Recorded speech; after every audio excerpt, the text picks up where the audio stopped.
बहू और बेटी समान पारिवारिक कहानी। माँ, मैं बहुत थक गई हूँ घर संभालते संभालते। यहाँ मेरी थकान किसी को नज़र नहीं आती। कुछ दिन आराम करना चाहती हूँ। सोच रही हूँ कि कुछ दिनों के लिए अपने मायके आ जाऊँ। आते हुए अपने बच्चों को भी साथ ले आऊँगी। वे वहीं से स्कूल चले जाएंगे। आखिर एक ही शहर में ससुराल और मायका होने का कुछ तो फ़ायदा मिले। नियति ने फ़ोन पर अपनी माँ से कहा। माला जी ने दूसरी तरफ से कहा, हाँ बेटा, जब तेरी इच्छा हो आ जाना। आखिर ये तेरा भी तो घर है।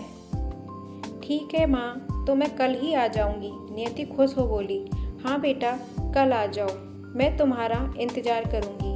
अभी मैं फ़ोन रखती हूँ, मुझे मंदिर भी जाना है। माला जी ने फ़ोन रख दिया और सीधे किचन में गई। किचन में खाना बना रही बहू से बोली, अरे अदिति, सुनो, कल तुम्हारी ननद आ रही है। आज बाजार जाकर फल, सब्जी और मिठाइयाँ लेकर आना। बेचारी मेरी बेटी ससुराल में नौकरों की तरह काम करती है और उस पर कोई ध्यान ही नहीं देता। यहाँ आएगी, कुछ दिन रहेगी तो उसका मन और तबीयत अच्छे रहेंगे। सास के मुंह से ऐसी बातें सुनकर अदिति का चेहरा उतर गया। वह मन ही मन सोचने लगी, काश आपको मेरी थकावट भी नजर आती। मैं भी दिन रात झाड़ू पोछा, बर्तन, खाना बनाना, मार्केट जाना और हर वह काम करती हूँ जिससे हमारे परिवार वालों को कोई दिक्कत ना हो। काश आप मुझ पर भी ध्यान दे पाती। आपकी बेटी तो जब मन में आता है तब यहाँ आ जाती है, लेकिन मैं साल में एक बार ही अपनी माँ के पास जाती हूँ। तब भी आपको प्रॉब्लम होती है। मैं भी इंसान हूँ, मेरा भी मन है। मुझे भी लगता है कि अपनी माँ के पास जाकर थोड़ा आराम करूँ, सुख दुख की दो चार बातें करूँ, अपना मन हल्का करूँ। भगवान, अब तुम ही कुछ करो ताकि मेरी सास की आंखें खुलें और उसे मेरी थकावट भी नजर आए। शाम तक भगवान ने जैसे अदिति की सुन ली और उसकी ननद का फ़ोन आया। ननद ने अपनी माँ से कहा कि उसकी सास ने उसे मायके आने के लिए मना कर दिया है, इसलिए इस बार वो नहीं आ सकती। माला जी बोली, ऐसे कैसे मना कर दिया? पहले तो कभी वह तुम्हें आने के लिए नहीं रोकती थी, इस बार भला क्या हो गया? लाओ, मेरी बात कराओ उनसे, मैं समझाती हूँ उन्हें। नियति ने फ़ोन अपनी सास को दे दिया। माला जी ने कहा, नमस्कार समधन जी, आपसे कुछ पूछना था।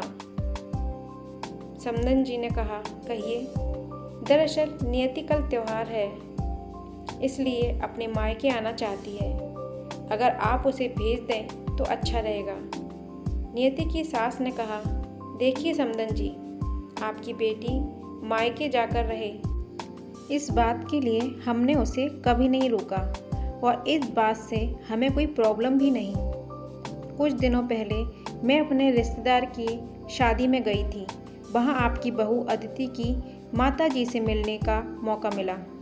उनसे गपशप करने के दौरान उनकी बातों से पता चला कि अदिति को साल में एक बार ही अपने मायके जाने को मिलता है और वह भी बहुत कम समय के लिए।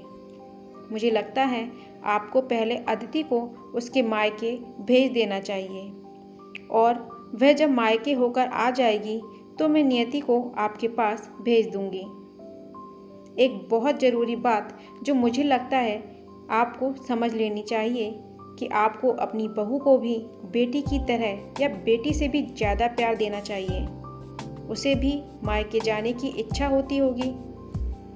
हो सकता है नियति के वहाँ आने से उसकी आवभगत करने के लिए आप उसे उसके मायके नहीं भेजती होंगी, या फिर वह आपसे कुछ कहने से भी अभी डरती हो।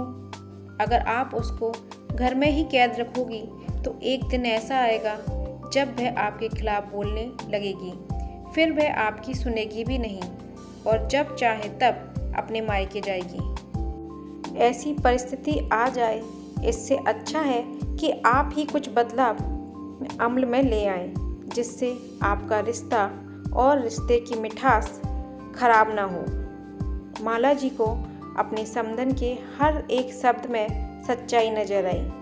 उन्हें महसूस हुआ कि उन्होंने अपनी बेटी के प्यार में अंधे होकर कभी भी अपनी बहू के मन का विचार नहीं किया।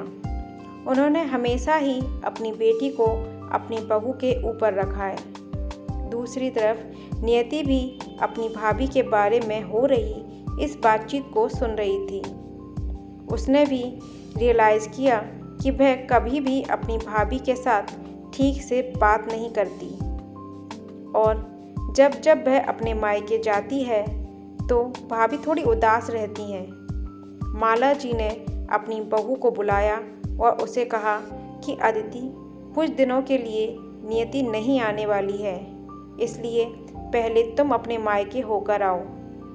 यह सुनते ही अदिति का चेहरा खिल गया, क्योंकि यह पहली बार था जब उसकी सास ने सामने से उसे अपने मायके जाने के लिए कहा था। अगले दिन अदिति अपने मायके गई और इस बार 1-2 दिन नहीं, पूरे हफ्ते भर रहकर आई। अपने माँ बाप से, अपने रिश्तेदारों से मिलकर आई और जब वह लौटकर आई तो उसका चेहरा खिला हुआ था, उसकी आंखें चमक रही थीं। अदिति के आने के बाद नियति भी अपने मायके आई और इस बार वो खुद सामने से अपनी भाभी से खुशी खुशी मिली और अच्छे से बात की। नियति ने अपनी माँ से बात करके उन्हें भी अच्छे से समझने में मदद की कि वे कहीं ना कहीं अदिति के साथ गलत व्यवहार कर रहे थे। दूसरी तरफ अदिति अपने ससुराल वालों के बदले रवैये से बहुत खुश थी। अब वह खुशी खुशी सबका ध्यान रखती और हर काम प्यार से करती। वह ध्यान रखती कि कोई भी ऐसी बात या काम ना करें जिससे घर में तनाव का माहौल पैदा हो। माला जी अपनी बहू को खुद ही समय समय पर मायके भेज दिया करती। एक छोटे से बदलाव ने सास बहू और भाभी ननद के बीच की कड़वाहट को दूर कर दिया और रिश्तों को और भी ज़्यादा मीठा और मजबूत कर दिया।